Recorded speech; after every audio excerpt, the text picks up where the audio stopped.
안녕하십니까. 2024년 3월 7일 목요일 아침 김경국TV 시작하겠습니다. 민주당 4.13 총선 후보 경선 결과 어젯밤에 발표됐는데요. 예상대로 비명계 후보들이 대거 탈락했습니다. 거의 학살 수준이었습니다. 반면 친명 후보자들은 대거 본선행 티켓을 거머쥐었습니다. 경선이라는 형식을 빌기는 했지만 친명 횡재 비명 횡사 공천은 이번에도 큰 이변은 없었습니다. 경선에서는 비명계 현역 의원 대부분이 친명 원외 인사 또는 비례대표 의원들에게 무릎을 꿇는 현상이 두드러졌습니다. 당 지도부는 연일 시스템 공천을 강조하고 있지만 공교롭게도 비명계만 쪽집게로 뽑아내듯이 잘려나갔습니다. 경선에서 탈락한 예비 후보들이 출마할 수는 없지만 이번 경선 결과에서도 비명 횡사 기조가 증명되면서 개파 간 갈등은 더욱 악화될 것으로 보입니다. 우선 김의겸 의원을 더 이상 보지 않아도 된다는 소식부터 전해드리겠습니다. 전북 군산에서 비명계 현역인 신영대 의원이 친명 김의겸 의원을 제치고 본선에 진출했습니다. 지역구 현역 의원이 경선에서 승리하는 것이 그렇게 큰 이변이라고 할 일은 아닙니다. 그렇지만 이번 민주당 경선에서는 비명계 현역들이 무더기로 탈락하고 있어서 김의겸 의원이 경선에서 탈락한 것을 이변이다 이렇게 받아들여지고 있습니다. 또 김 의원이 그만큼 밉상이었다고도 볼 수 있는 대목이기도 합니다. 김의겸 의원은 윤석열 대통령과 한동훈 당시 법무부 장관 그리고 김현장 소속 변호사들이 대거 청담동에서 술자리를 가졌다는 가짜뉴스를 비롯한 사상 최악의 가짜뉴스 생산자 타이틀을 갖고 있습니다. 또 KBS 주진우 라이브에서는 이재명 대표의 영장판사가 한동훈 법무장관의 대학 동기다 이런 설을 유포했었습니다.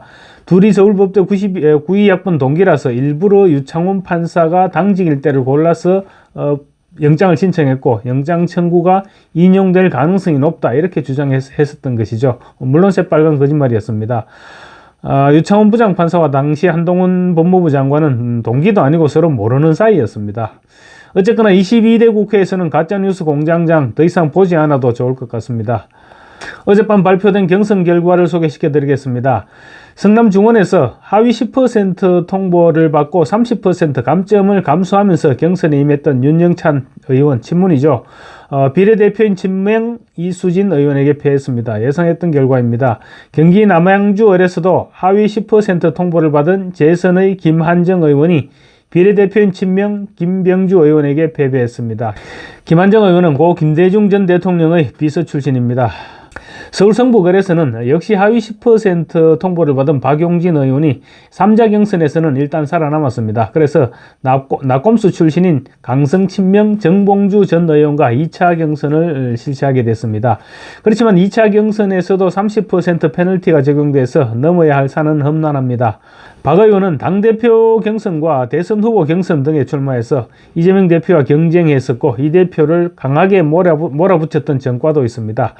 그리고 말하자면 잠재적 경쟁자인 셈입니다. 그래서 아마 2차 경선을 통과하기가 쉽지는 않을 것입니다.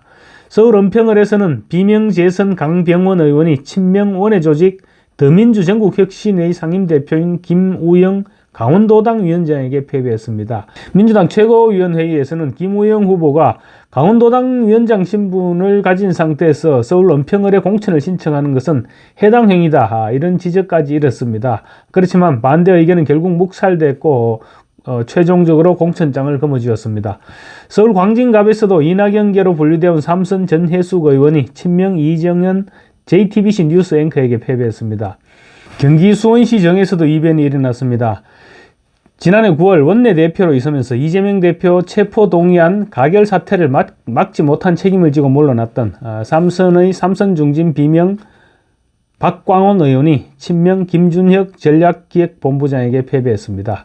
충북 청주 상당에서는 친명 이강일 전 지역위원장이 친문인 노영민 전 대통령 비서실장을 제치고 공천장을 거머쥐었습니다. 경기 용인병에서도 비명 정춘식 의원이 이 대표가 영입한 천공 의혹 제기자 부성찬 전 국방부 대변인에게 패배했습니다. 광주 광산갑에서는 이 대표가 성남FC 불법 후원금 사건으로 수원지검 성남지청에서 조사받을 때 유일한 변호인으로 입회했던 박균택 전 광주고검장이 현역 초선인 이용빈 의원을 꺾었습니다.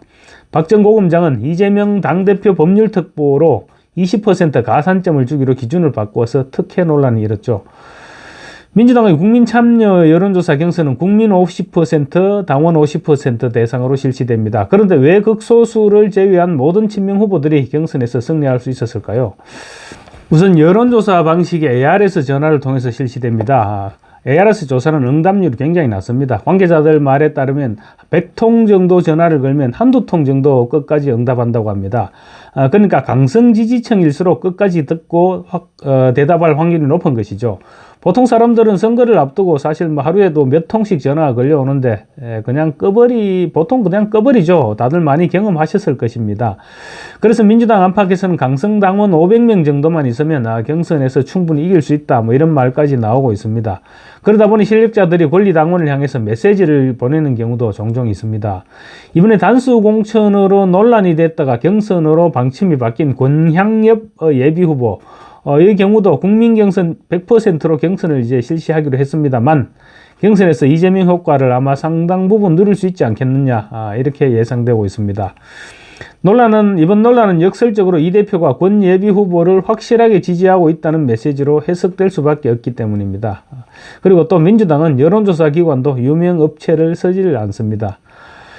이와 함께 충성도 높은 권리당원들의 경우 나이를 속여서 응답하거나 또 권리당원이 아니라고 응답해서 일반 시민 투표에도 이중으로 참여할 수 있는 것으로 지금 드러나고 있습니다. 그래서 강성당원들에 의한 여론 왜곡이 충분히 가능한 구조다. 이렇게 분석되고 있는 것입니다. 경선 탈락자들은 현행법상 동일 지역에 출마가 불가능합니다. 그렇지만 비명행사 논란이 확산되면서 총선 때 비명표 이탈 이런 후유증이 만만치 않을 것으로 보입니다. 어젯밤 발표된 민주당의 경선 결과를 놓고 경선을 통한 비명계 학살이다 이런 평가가 나오고 있습니다. 그런데 강성 친명 인사로 일찌감치 경기도 남양주 병에 단수 공천을 받은 김용민 의원 또 소금을 뿌렸습니다. 오늘 우리 당 경선 결과를 보니 민심이 참으로 무섭다는 생각을 다시 한번 하게 된다. 분명한 흐름이 존재하는데 이것이 시대정신이 아닐까 싶다. 이렇게 얘기했습니다. 비명행사를 시대정신으로 규정한 것인데 경선에서 탈락한 동료들에 대한 인간적인 배려라고는 찾아볼 수 없는 오히려 상처에 소금을 뿌리는 매정한 처사라고 하지 않을 수 없습니다. 반면 민주당 민주연구원 부원장 출신인 최병천 신성장 경제연구소장은 비명행사, 친명행제라고 질타하면서 현재 민주당의 의석은 대략 110석 내외 정도로 추정되는데 아마 100석도 위태로울 수 있겠다. 민주당 스스로 폭망할 수 있다. 이렇게 지적했습니다. 최 소장의 분석처럼 친명일색으로 후보가 선출됨에 따라 국민의힘 후보들 입장에서는 더 만만한 상대를 만났다는 평가도 없지 않습니다. 경기도 수원정에 출마한 국민의힘 이수정 후보는 민주당 원내대표까지 지낸 박광원 의원 대신 친명 김준혁 전략기획본부장과 상대하게 됐고 또 충북 청주 상당에서는 정우택 의원은 노영민 전 청와대 비서실장 대신 체급이 떨어지는 친명 이강일 전 지역위원장을 상대하게 되면서 부담을 덜게 됐다. 이런 분석이 나오고 있습니다. 정우택 의원 얘기가 나왔으니 한마디 하겠습니다. 어제 이재명 대표가 정우택 의원을 향해서 돈봉투 의혹에도 단수 공천을 받았다. 이렇게 비난했다가 지금 혼쭐이 나고 있습니다. 이 대표는 어제 최고위원회의에서 정우택 후보가 단수 추천을 받았던데 CCTV 영상에 돈봉투를 주고받는 영상이 그대로 찍혔다. 우리 민주당 시스템에 따르면 심사 대상조차도 되지 못할 돈봉투 후보를 뻔뻔하게 단수 추천하는 게 바로 국민의힘 공천이다. 이렇게 비난했습니다. 그런데 정우택 의원은 단수 공천이 아니라 경선을 통해 후보로 선출됐습니다. 정 의원은 즉각 이 대표에 대해서 허위사실 공표 혐의로 고발하겠다고 밝혔습니다. 정 후보는 지난달에도 자신의 돈봉투 수수 의혹을 언급한 이 대표를 허위사실에 의한 명예훼손 혐의로 이미 고소한 바 있습니다. 그러자 이 대표는 이날 밤 페이스북에서 국민의힘 정우택 후보님께 사과드립니다. 라는 글을 올렸습니다. 저는 정 후보께서 경선을 거쳐 후보가 된 것을 모르고 단수로 공천받으신 걸로 잘못 알았다. 정 후보께서 단수로 추천됐다고 한 제 발언은 착오에 기인한 실수이므로 정중히 사과드린다라고 고개를 숙였습니다. 이 대표는 어제 인천 계양갑 지역구 국민의힘 원희룡 후보에 대해서도 국토교통부 장관으로 있으면서 양평고속도로를 대통령 처가의 땅이 있는 쪽으로 확 돌렸다라고 말했다가 공직선거법상 허위사실 유포 혐의로 고발당했습니다. 양평고속도로 구간은 원 후보가 장관으로 부임하기 이전에 이미 확정돼 있었다는 것이 원 후보의 설명입니다. 공직선거법상 허위사실 유포죄는 상당히 엄중하게 처벌하는 경향이 있습니다. 이 대표가 대장동 사건과 관련해서 김문기 씨를 모른다고 했다는 사실, 그리고 또 백현동 부지개발 용도 상향 조정과 관련해서 박근혜 국토부의 협박 때문이었다고 말한 것, 이런 것들 때문에 지금 진행되는 선거법 재판이 끝나기도 전에 또 다른 재판을 받을 처지에 놓였습니다. 이재명 대표 선거 초반부터 지금 이딴 실수를 연발하고 있습니다. 선거가 끝나더라도 상당 기간 공직선거법 위반 혐의로 시달리게 될 가능성이 높아 보입니다. 감사합니다.